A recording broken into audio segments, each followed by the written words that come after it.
Greetings, good morning, and welcome. The sun is shining, and the magpie is casting. Coming to you guys this morning with a live 1 versus 1 battle, featuring a spawning in the south. It's going to be the Soviet forces of Ashran, a new player on the channel, so a warm welcome to Ashran. And spawning in the north, it's going to be the Wehrmacht forces of IIPLIICaptainSPrice. Of course, a veteran on the channel and one of the most prolific players at the top end of the game, CaptainSPrice. He, as far as I know, he plays all of the teams, but playing Wehrmacht today, which I kind of think is his home faction. It's either this or the United States Forces, I would call his home faction. Whether or not that's anywhere near accurate or that's just the games that I've kind of caught of his, who can say. But for now, it seems he's going to go for the infantry company, so no totally wonky opening or anything, which, you know, I wouldn't put past CaptainSPrice. He's a tricky character at the best of times, and he's going to be going for a sniper against Soviet forces. So I'm guessing this is just force of habit, and because he's quite good at using snipers, that sniper just walked through a wall. That is one talented sniper. Anyway, yep, so clearly just a man who feels at home with a sniper on the battlefield. Of course, the sniper not quite as efficient against the Soviet forces as it is against, say, the United States or British forces, owing to the fact that Soviet infantry tends to be cheaper on a per-model basis. The map today is going to be Stursdorf, so I had this one a few times on the channel now. Probably one of the most atypical maps in the pool at the moment. A real mixed bag of terrain, but very urban, lots of open areas, and more buildings than your average map, so a slightly different playstyle is definitely required on this map than your average. The Soviet player right now, he's going for tech nothing, so no tier 1 or tier 2 building. No upgrades forthcoming yet. He's lost a conscript, which I missed just now. I believe the sniper. Whoop! Yep, there he goes again. The Major claiming his Zwitten kill. Kopfschuss, I believe, is headshot in German. So there we go. Kopfschuss 3. That is not how German snipers really sound, but if they did, then they'd be much more fearful. I'm just saying, just putting it out there. Anyway, as this game just gets underway and we move through the opening stages, I'll just take a second right now to I don't know, just talk about other things that are on my mind. It has been a very good weekend, but of course, as ever, I was busy and did not do very much uploading, but look to see more replays and more videos in the days to come. Hoping to upload quite a few more. This evening I will be getting smashed and uploading the Alco cast to celebrate the fact that I now have 50 subscribers, which once again, hooray! And thank you to everybody who subscribed. You're all awesome and I love you all. Top love there. So yes, yeah, that's going to happen this evening. So that'll I mean, if I can coordinate and upload and get that going in a smashed state, then it will probably be online tomorrow morning. If not, I'll start doing all that tomorrow morning and it'll probably be online tomorrow evening.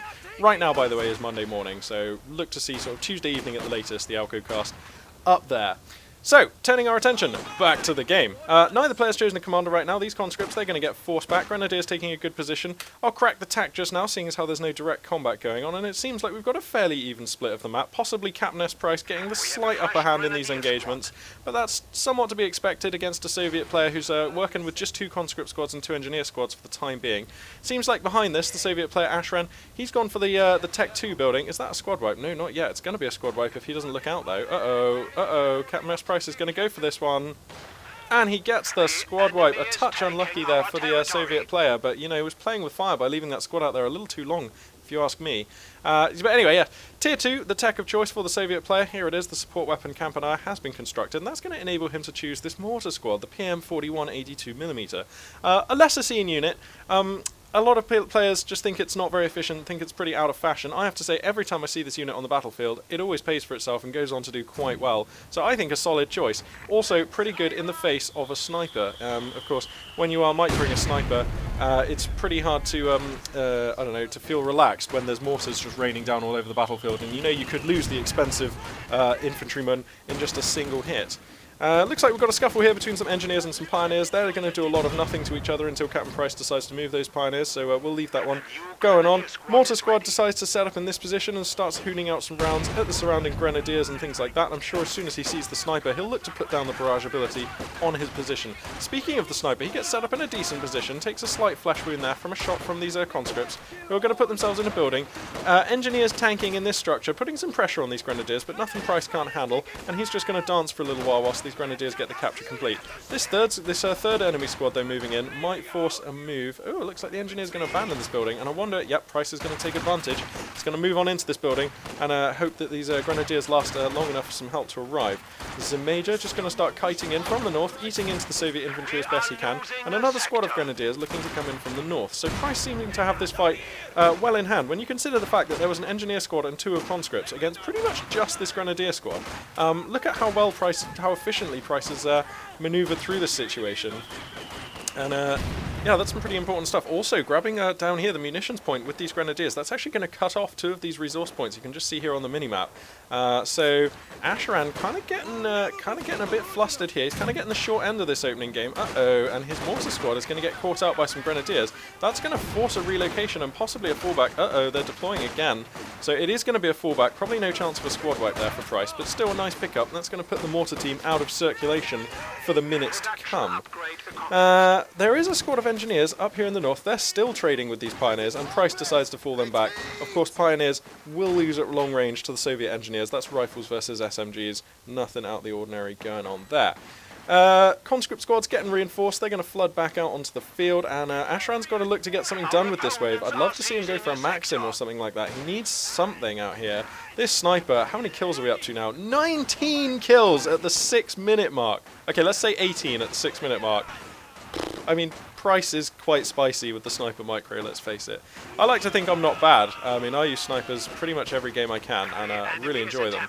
But this is a good sniper. This is a good sniper. It's up to 21 now. I mean, he's basically just constantly firing. It's pretty extreme stuff. Oh, a lone Grenadier here, though. Price's attention. Nope, he manages to catch him. That's going to fall back. No danger of a squad wipe there. Enough health left on that last Grenadier. Another squad of Grenadiers falling back here. And possibly with these 2 Grenadier squads being forced back, there may be an opportunity here for Ashran to get some work done. This Grenadier is going to take this conscript out in a 1v1. He may still take him out despite the retreat. Here comes the shot. Nope, it's a miss. And that will probably be all he can fire. There we go, yep. So both players trading down to the last man and risking a squad wipe on either side there, but Price gets the upper hand, as you kind of sensed he might. And Ura comes down to flush this sniper, who's going to keep retreating, activates camo on this light cover. The conscripts are going to flood in. A sniper accesses the building, and Molotovs are not yet researched. Oh, I take it back, sorry. Molotovs are researched. Oh no, that's Ura. Molotovs, yeah, no, they are not researched. Neither are the anti-vehicle grenades, so going to be a while before anything like any grenade action can arrive for the conscripts. Yeah, no, those aren't even on the go. Sniper up to 2 stars at the 7.5-minute mark against Soviets. I mean, like it's definitely possible, and I you know, it happens every so often, but this is quite hard to do in PvP. Using the incendiary round there to try and get a squad wipe on the falling back squad. Price is on point right now. You can feel it. He's had his coffee. He's not dropping any balls. All the plates are spinning. And let's crack the tack right now. You can see that all the Axis forces have fallen back. And this is a thing. This is like a peculiarity, an idiosyncrasy, if you will, of the Wehrmacht faction. From time to time, it is genuinely the best tactical move to fall back almost all of your squads, and it tends to be around about this time before you get your first Panzer IV or your first armoured option for sure, where you just want to fall back all your squads. They're all a little bit tired. 4-man squads, of course, very easy to get depleted and injured and wounded.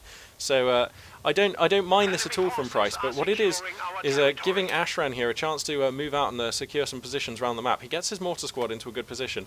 A good fan out here of conscript squads. Only 3 men in this conscript squad. That's a shame.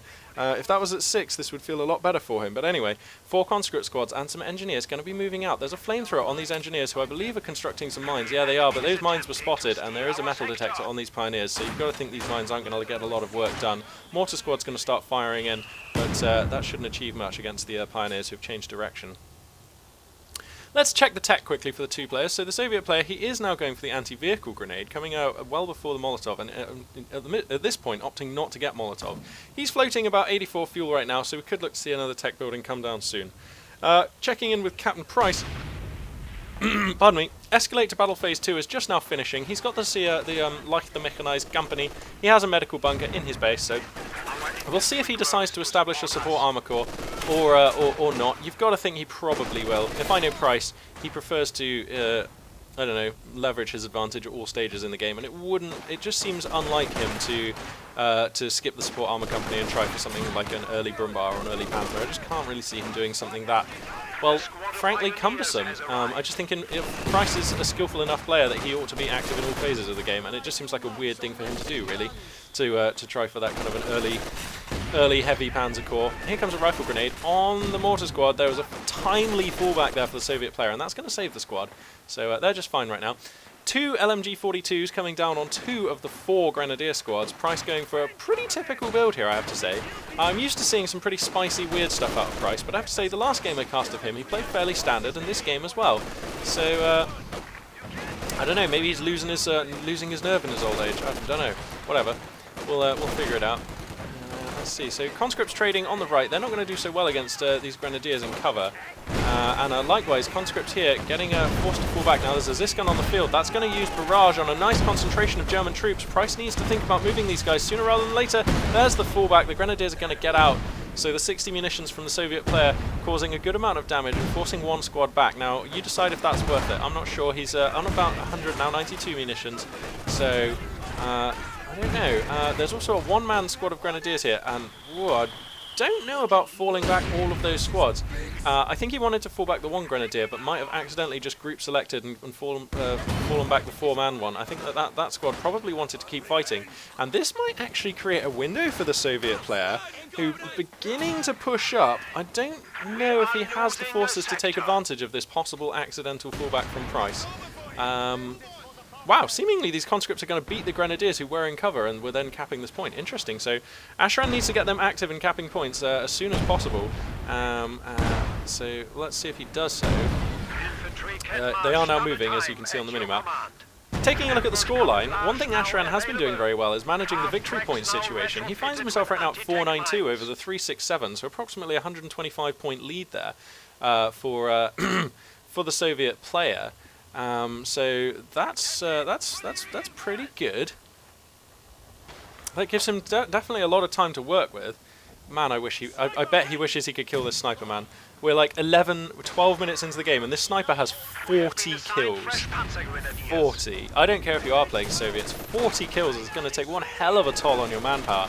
And you know what? It is testament to how good the sniper has been doing. If you look at the top left and look at the top right, this is not that big of a Soviet army. And when you look at the German forces, you know, normally you expect to see at least equal numbers of squads and units for the Soviet forces. It's not like they're British or Americans. It's not like they're paying 280 for any of their squads. It's all reasonably priced stuff for the Soviets. But he's down on this few squads, and that's largely because this sniper has shot 42 blokes already.